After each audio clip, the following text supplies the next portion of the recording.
Olá, no vídeo anterior nós estávamos dando continuidade à relação entre sistemas de gestão da qualidade, conceitos de qualidade e gestão de desempenho, particularmente no âmbito da norma de desempenho 15575.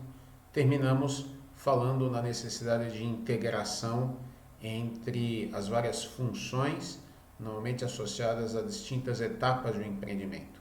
A relação entre incorporação imobiliária e gestão do processo de projeto, isso com as atividades de planejamento e execução na obra, incluindo aí o desenvolvimento dos ensaios e controles tecnológicos para evidenciar ou fazer correções no que diz respeito ao desempenho, a definição de parâmetros, de especificações e diretrizes para o uso da edificação e depois a manutenção ao longo do ciclo de vida.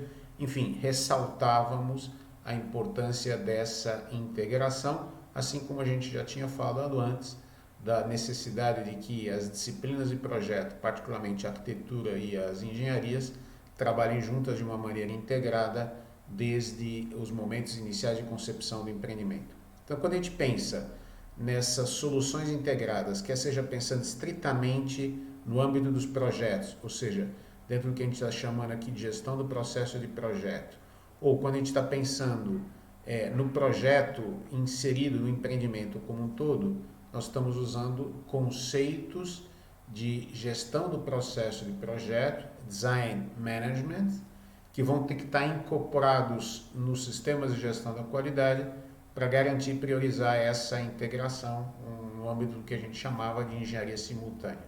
Então a gente poderia pensar que eu tenho um espaço de problema, que estamos chamando aqui de espaço de problema, vem a ser como que um programa do empreendimento, um conjunto de especificações que vão nortear o desenvolvimento dos projetos, incluindo aqui características de desempenho que eu vou definir para aquela edificação. Falávamos, por exemplo, do perfil de desempenho de um empreendimento, que é uma exigência do sistema de qualidade, do SIAC, no âmbito do PBQPH, em que eu vou definir para cada requisito de desempenho onde aplicável, se eu vou estar atendendo o nível mínimo, intermediário, superior. Esse perfil de desempenho é um dos elementos que compõe esse passo do problema. Eu vou ter aí um quadro de referência, que no fundo vem a ser um conjunto de experiências que os projetistas já têm. Em geral, a gente não projeta do zero, há um insight criativo, sim, que define as soluções de projeto, mas ele sempre tem como uma referência a experiência dos próprios projetistas, e eu vou gerar um espaço de solução na medida em que eu não tenho soluções únicas para as distintas especificações que foram definidas lá no espaço de problema. Isso aplica-se especialmente na norma de desempenho, ou à norma de desempenho, na medida em que ela define qual tem que ser o desempenho esperado por uma edificação, mas ela não especifica o sistema construtivo a ser utilizado ou a solução técnica a ser incorporada. Ela diz como é que tem que ficar, entre aspas, né? Usando uma linguagem menos acadêmica, mas não como é que eu tenho que fazer. Então, eu vou ter que trabalhar as soluções de projeto, criando uma alternativa dentro desse espaço de solução. Isso dentro desse contexto de engenharia simultânea que nós comentávamos antes. Se a gente quiser uma definição um pouco mais formal, a engenharia simultânea vem a ser uma abordagem sistemática para integrar simultaneamente o projeto do produto e seus processos relacionados, incluindo a manufatura e o suporte, ou seja, pensando em todo o ciclo da edificação. Essa abordagem é buscada para mobilizar os desenvolvedores, os projetistas, no início, para considerar todos os elementos do ciclo de vida da concepção até a disposição, incluindo o controle da qualidade, custos, prazos e necessidades dos clientes. Essa aqui é uma definição, de certa forma, clássica, ela é, com as suas devidas adaptações, aplicada ao nosso caso, que é o desenvolvimento de edificações. O project, o empreendimento como um todo, tem uma de suas etapas, a etapa de desenvolvimento dos projetos, e nesse desenvolvimento a gente vai ter que pensar em tudo que vem para frente.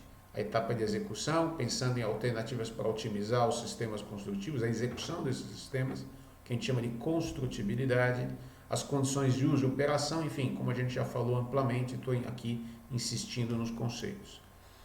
Interessante a gente pegar essa figura é de autoria do professor Márcio Fabrício, da Escola de Engenharia da Universidade de São Paulo, em São Carlos.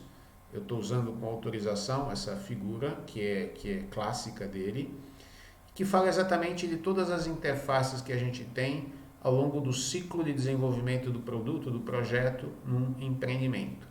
Então, se a gente olhar aqui, a gente tem lá as necessidades dos clientes, que vão estar especificadas num programa, né? Esse programa de necessidades, que é o que na figura anterior aqui a gente chamava de espaço de problema, voltando, esse programa de necessidades, ele tem uma dimensão mais estratégica, a gente pode chamar às vezes de programa estratégico do empreendimento, é aquilo que vai especificar condições de funcionamento distintas daquelas especificações técnicas dos ambientes, tamanho dos cômodos, etc.